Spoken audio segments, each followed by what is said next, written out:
हाथरस भगदड़ हादसे को गुजरे 4 दिन हो चुके हैं। नारायण साकार हरि जो भोले बाबा के नाम से मशहूर हैं, जिनका असली नाम सूरजपाल है, न जाने कहां गायब है। बाबा को लेकर हजारों लाखों लोगों की आस्था है, जिन्हें लोग परमात्मा मानते हैं, लेकिन अभी तक पुलिस कुछ भी नहीं पता लगा पाई है।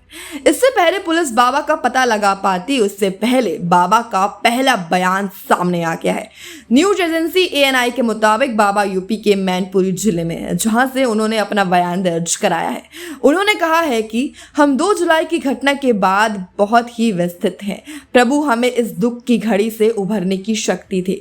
सभी शासन और प्रशासन पर भरोसा बनाए रखे। हमें विश्वास है कि जो भी उपद्रवकारी हैं उनको बख्शा नहीं जाएगा। मैंने अपने वकील NP सिंह के माध्यम से समिति के सदस्यों से अनुरोध किया है कि वे शोक संतप्त परिवारों और घायलों के साथ खड़े रहें और जीवन भर उनकी मदद करें।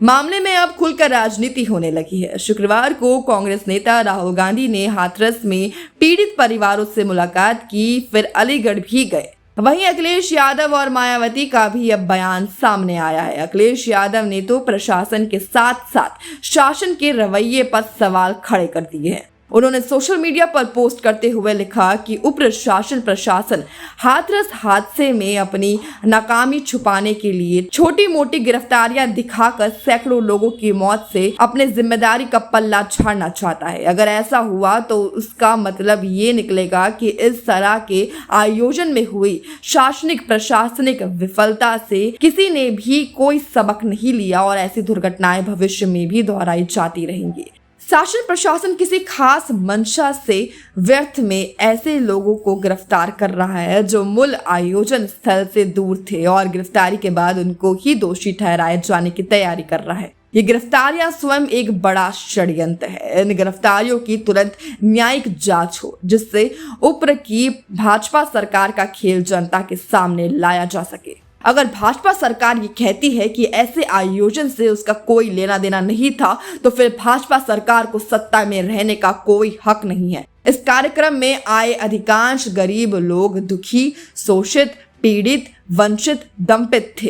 इस आधार पर इसका मतलब तो ये भी निकलता है कि ऐसे लोगों से भाजपा सरकार का कोई सरोकार नहीं है, जबकि सबसे पहले सरकार का ध्यान ऐसे लोगों की तरफ ही जाना चाहिए। इन शब्दों के साथ अखिलेश यादव ने एक लेटर भी शेयर किया है, जिसे मैनपुरी के अंकित यादव ने अखिलेश यादव के नाम पर लिखा है। पत्र के मुताबिक अंकित यादव के पिता को मैनपुरी पुलिस ने 4 जुलाई को सुबह 4:30 बजे कुरवाली पुलिस SOG ये कहकर ले गई थी कि 2 घंटे की पूछताछ के बाद उन्हें छोड़ दिया जाएगा, लेकिन अभी तक अंकित के पिता का कोई अता पता नहीं है। वहीं अंकित को जानकारी मिलने पर पता चला कि उसके पिता को मैनपुरी पुलिस के हाथरस पुलिस को सौंप दिया गया है और उन्हें जेल भेज दिया गया है। मेरे पिताजी घटना वाले दिन घटनास्थल से 2 किलोमीटर दूर थे। कार्यक्रम खत्म हुआ, वह रोडवेज बस में बैठकर घर आ गए। मैंने जब मोबाइल में हाथरस की घटना देखी तो पिताजी को बताया कि हाथरस की घटना हो गई है। तब मेरे पिताजी को पता चला कि हाथरस में कोई घटना हुई है, क्योंकि मेरे पिताजी मोबाइल नहीं रखते थे। मेरे पिताजी साधारण शूद्र के रूप में जाते कुछ समय पहले उन्हें गुलाबी ड्रेस दे दी गई थी। गुलाबी ड्रेस उन्हें दे दी जाती जो साफ सफाई और व्यवस्था का काम देखते हैं। मेरे पिताजी को 2 किलोमीटर दूर बहन खड़े कराने की जिम्मेदारी दी गई थी। जैसे ही मेरे पिताजी ने मुझे घर आकर बताया, मेरे पिताजी को गलत तरीके से फंसाया गया है। मेरे पिताजी का इस घटना से कोई वास्तव नहीं है। जब से पिताजी को पुलिस ले गई है, तब से परिवार का रो रो कर बुरा हाल है। माननीय राष्ट्रीय अध्यक्ष जी कृपा हमारे परिवार की सहायता करने की कृपा करें।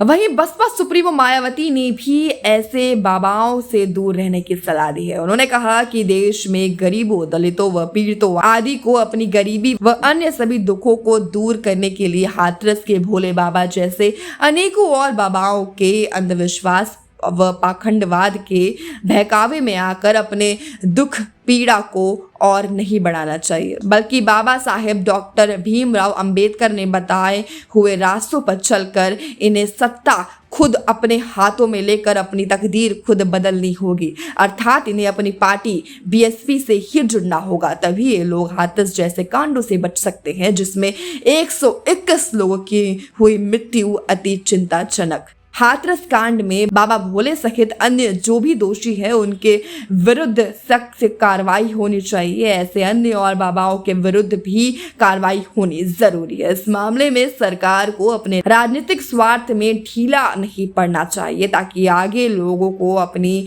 जान ना गंवानी पड़े।